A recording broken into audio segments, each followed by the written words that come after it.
नमस्कार, जनप्रभा सुपरफास्ट में आपका स्वागत है। मैं हूं हेमेंद्र सिंह। एक नजर डालते हैं आज की सुर्खियों पर। हरियाणा के पूर्व सीएम ओम प्रकाश चौटाला को 4 साल की सजा। कोर्ट ने आय से अधिक संपत्ति मामले में 50 लाख का ठोका जुर्माना।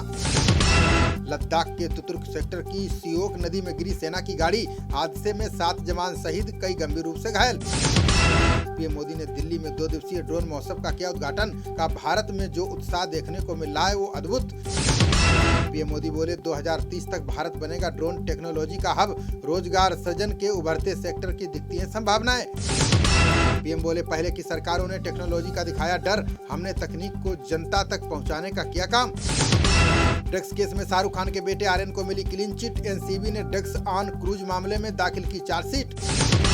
मध्य प्रदेश में त्रिस्तरीय पंचायत चुनावों की तारीखों की घोषणा। 25 जून, 1 और 8 जुलाई को डाले जाएंगे वोट। 14 जुलाई को पंच, सरपंच और पंचायत सदस्यों के आए गए नतीजे। 15 जुलाई को जिला पंचायत के चुनाव नतीजों की होगी घोषणा। इस्लामिक संगठन पीएफआई की देश भर के मुसलमानों से अपील। का एकजुट होकर मस्जिदों पर कार्रवाई का करें विरोध। पूर्व सीएम महबूबा मुफ्ती ने अमरीन भट्ट के परिजनों से की मुलाकात। का भाजपा सरकार की नीतियों से बदले जम्मू कश्मीर के हालात। नौसेना की स्वदेशी पनडुब्बी खंडेरी पर सवार हुए रक्षा मंत्री। संचालन की गतिविधियों का बारीकी से लिया जायजा। देश में कोरोना संक्रमण के मामलों में फिर हो रही बढ़ोतरी। बीते 24 घंटों में आए 2710 केस, 14 की गई जान। कांग्रेस सांसद कार्ति चिदम्बरम ने लोकसभा स्पीकर को लिखा पत्र। का सीबीआई ने हमारे गोपनीय कागजों को किया जब्त। महाराष्ट्र के पालघर में 25 फुट गहरी खाई में गिरी यात्रियों से भरी बस। हादसे में कम से कम 15 लोग घायल, 5 की हालत गंभीर। कर्नाटक के भाजपा विधायक ईश्वरप्पा ने पाठ्यक्रमों का किया बचाव। का किताबों में हेड गवार का नहीं तो क्या जिन्ना का पाठ पढ़ाएंगे। टाडा कोर्ट ने महबूबा की बहन रुबैया सहित को जारी किया समन। अलगाववादी नेता यासीन मलिक से जुड़े मामले में होनी है गवाही। दिल्ली दंगों में पुलिस पर बंदूक तानने वाले शाहरुख को मिली पैरोल। घर पर पहुंचने पर आरोपी का हुआ भव्य स्वागत, वीडियो वायरल। हरियाणा पुलिस ने उगाही मामले में एक गैंग का किया भांडाफोड़। व्यापारी से 50 करोड़ मांगने वाले 5 बदमाशों को किया गिरफ्तार। रेस्टोरेंट्स, बार रात 3 बजे तक खोलने पर दिल्ली पुलिस का ऐतराज। का उचित योजना की जरूरत, कानून व्यवस्था का दिया हवाला।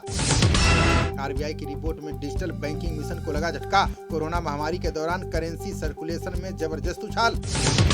महाराष्ट्र में कोरोना के बढ़ते मामलों ने उड़ाई सरकार की नींद। सीएम उद्धव ठाकरे ने जनता से की मास्क पहनने की अपील। सुप्रीम कोर्ट कॉलेजियम ने केंद्र सरकार से की सिफारिश। आंध्रा समेत 6 हाईकोर्ट जज के ट्रांसफर की उठाई मांग। सपा नेता आजम खान को सुप्रीम कोर्ट ने दी बड़ी राहत। जौहर विश्वविद्यालय के हिस्सों को गिराने पर लगाई रोक। यूपी विधानसभा में सीएम योगी ने अखिलेश यादव पर साधा निशाना। कहा सुधारों की बात करते हैं, हाथ जोड़कर बस्ती लूटने वाले। कर्नाटक के भाजपा नेता केएस ईश्वरप्पा ने किया बड़ा दावा। का 36,000 मंदिरों को तोड़कर बनाई गई मस्जिदें हम लेंगे वापस। अंडमान निकोबार में महसूस किए गए भूकंप के तेज झटके। रिएक्टर स्केल पर 4.3 रही तीव्रता, जान माल का नुकसान नहीं। यूपी विधानसभा अध्यक्ष सतीश महाना ने कायम की नई परंपरा। बोले सत्र के दौरान जिस सदस्य का पड़ेगा जन्मदिन उन्हें मिलेगी बधाई। यूपी विधानसभा में राज्यपाल के अभिभाषण पर धन्यवाद प्रस्ताव पारित। सत्ता पक्ष ने विपक्ष के संशोधन प्रस्ताव के विरोध में किया मतदान।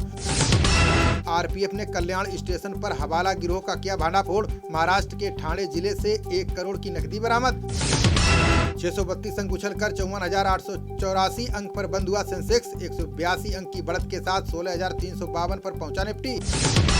यूपी विधानसभा में मोबाइल की घंटी बजी तो जब्त होगा फोन। विधानसभा अध्यक्ष ने सभी सदस्यों को दी चेतावनी। श्रीलंका में निजी कंपनियां भी कर सकेंगी तेल आयात। गहरे आर्थिक और मौद्रिक संकट को देखते हुए सरकार ने उठाया कदम। यूजीसी ने ओडिशा को दिया विश्वविद्यालयों में भर्ती रोकने का आदेश। सुप्रीम कोर्ट के अधिनियम 2020 पर स्थगन आदेश पर लिया फैसला। नोएडा और ग्रेटर नोएडा में सड़कों के किनारे कंक्रीट लगाने पर रोक। एनजीटी ने पेड़ों की जड़ों को पहुंच रहे नुकसान पर जारी किया निर्देश। शहरों में मानसिक बीमारी को रोकने में सहायक है हरियाली। अध्ययन में नगर योजनाकारों को सबक सीखने की बताई गई जरूरत। सिक्किम की क्रांतिकारी मोर्चा सरकार ने पूरे किए 3 साल। सीएम प्रेम सिंह तमांग ने सरकार के विकास कार्यों की दी जानकारी। कोरोना के कारण हड्डियों को पहुंच सकता है गंभीर नुकसान। जर्नल नेचर दीर्घकालिक जटिलताओं पर जारी की रिपोर्ट। आरबीआई ने खुदरा महंगाई दर को लेकर सरकार को किया आगाह। का विकास पर दबाव डाल सकती है थोक मुद्रा स्फीति की ऊंची दर।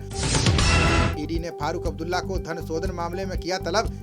31 मई को दिल्ली में पूछताछ करेगी केंद्रीय जांच एजेंसी। चंडीगढ़ हवाई अड्डे पर 2 यात्रियों के पास से 4 किलोग्राम सोना जब्त, 2 करोड़ रुपए आंकी गई। बरामद किए गए सोने की ईंटों की कीमत। टीकाकरण कार्यक्रम को कोविन प्लेटफॉर्म से जोड़ेगी सरकार। प्रणाली के डिजिटल होने से लाभार्थियों का पता लगाना होगा आसान। कोयला घोटाले में सीबीआई के सामने पेश नहीं हुए शौकत मोहल्ला। तृणमूल कांग्रेस के विधायक पर खनन घोटाले का लगा है आरोप। उत्तरकाशी के बड़कोट में खाई में गिरा वाहन। महाराष्ट्र के 3 श्रद्धालुओं की गई जान, 10 अन्य घायल। अशोक गहलोत ने मंत्री चांदना की टिप्पणी पर दी सफाई। बोले गंभीरता से लेने की जरूरत नहीं, मंत्री ने तनाव में कही होगी बात।